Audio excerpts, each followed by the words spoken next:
মরহুম প্রেসিডেন্ট জিয়াউর রহমান সাহেব ক্ষমতায় থাকার জন্য সমগ্রভাবে যে রাজনৈতিক দলটার, যে রাজনৈতিক আদর্শটার, যে রাজনৈতিক কাঠামোটার সাহায্য চাইলেন সেটা হচ্ছে জামায়াতে ইসলামী। না, আপনি এটা আপনি কোন ইতিহাস থেকে বলছেন?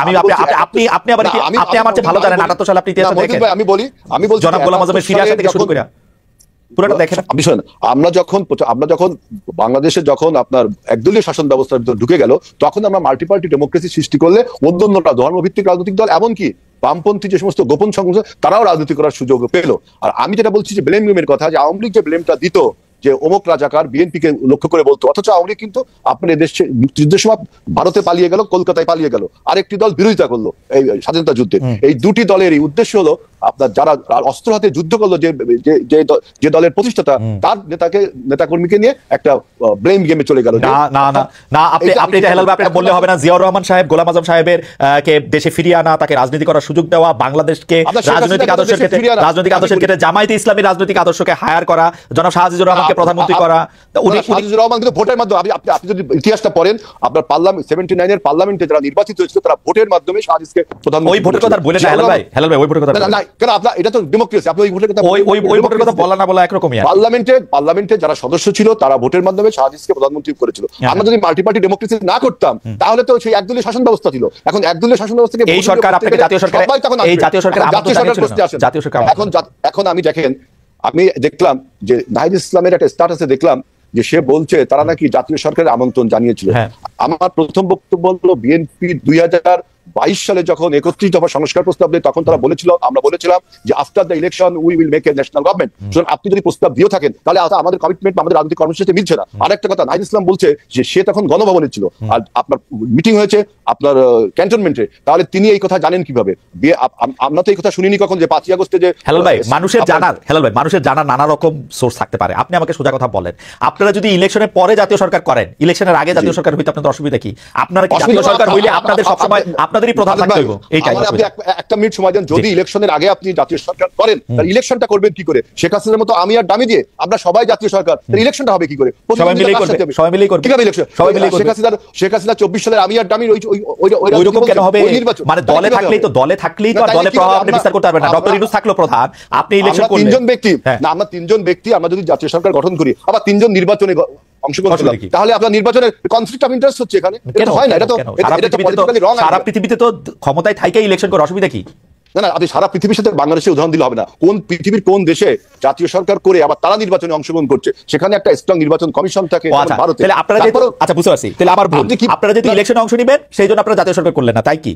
ইলেকশনে অংশ আমি জাতীয় সরকার করলে আমি সবাই যদি জাতীয় সরকারে অংশগ্রহণ করি, ইলেকশনে করবো কার সাথে? সরকারের সাথে সরকারের ইলেকশন, এটা তো পলিটিক্যালি একটা রং আইডিয়া। এটা তো টোটালি পলিটিক্যালি রং আইডিয়া। বাংলাদেশে কি কোনোদিন এরকম একটা হইতে পারবে না যে 10টা দল মিলে একটা ইলেকশনকালীন সরকার তৈরি হবে? এটা হইতে পারবে না। শোনেন, সেটার জন্য আপনাকে সময় দিতে হবে, আরো সময়।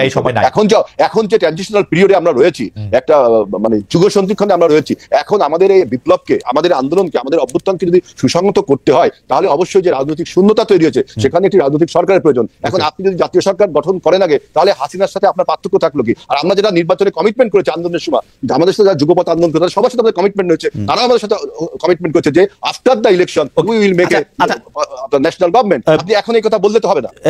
হেলাল ভাই, এই জামায়াতের সাথে মানে আপনারা সবসময় জামায়াতকে ব্যবহার করেছেন, জামায়াতের শক্তিটাকে নিজেদের মধ্যে আপত্তি করেছেন। রাজপথে আপনারা থাকতে চান নাই, আপনারা বসে বসে চা খেয়েছেন, এয়ার কন্ডিশন রুমে সুন্দর কাপড় চোপড় পরে থেকেছেন। জামায়াত আন্দোলন করেছে, আমি একটু বলি, জামায়াত আন্দোলন করেছে এবং জামায়াত কিন্তু 17 বছর, 18 বছর, 20 বছর, 25 বছর যখন দরকার হয়েছে তখন আপনাদের সার্ভিস দিয়েছে। কিন্তু জামায়াতের নেতারা যখন ফাঁসির কাছে ঝুলেছে, জামায়াতের বিরুদ্ধে যখন বিভিন্ন রকম অন্যায় অত্যাচার হয়েছে, বিএনপি জামায়াতের সাথে একটা বিবৃতি দিয়েও পাশে থাকে নাই।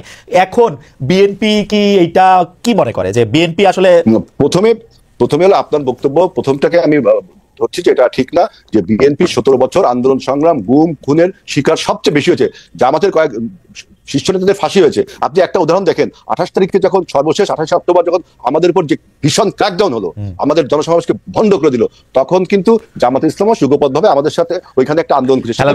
বেয়াদবি না নিলে একটা ছোট্ট রসিকতা করব। হেলাল ভাই বেয়াদবি না নিলে একটা ছোট্ট রসিকতা করব। আমরা 90 এর ঢাকা বিশ্ববিদ্যালয়ের ছাত্র, আপনি আমাদের নেতা। মানে আপনি যেটাকে ক্র্যাকডাউন বলতেছেন 28 অক্টোবর, এর থেকে বড় বড় ঘটনায় তো আপনি চায়ের কাপটাও নামায় রাখেন নাই টেবিলের উপর। কেন আমরা 17 বছর আপনি চাই খাইতেছিলেন ধরেন 90-তে যে ঘটনা পুলিশ ঘটাইছে, সরি, সেগুলি তো হয়তো আপনি চায়ের কাপটাও নামায় রাখেন না, সেটাকে আপনি ক্র্যাকডাউন বলতেছেন 28 অক্টোবরের ঘটনা।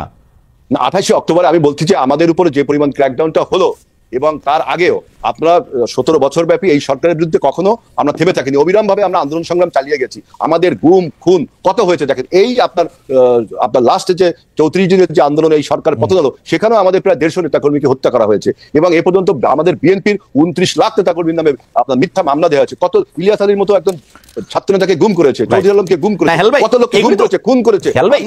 এগুলি তো বহুবার বলা হয়েছে, কিন্তু হেল ভাই আমি আপনার কনসেন্সাসের কাছে এটা প্রশ্ন করতে চাই।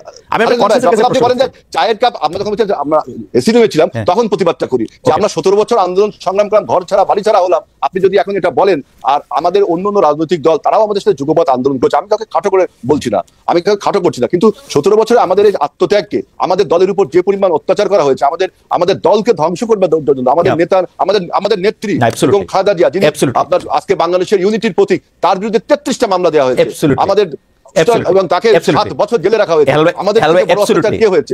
এখন আপনি বলছেন, এখন যারা বলছেন যে তাদের বিরুদ্ধে যখন মামলা হয়, আমরা কিন্তু বলেছিলাম যে মামলাটা আপনার ন্যায্য তার ভিত্তি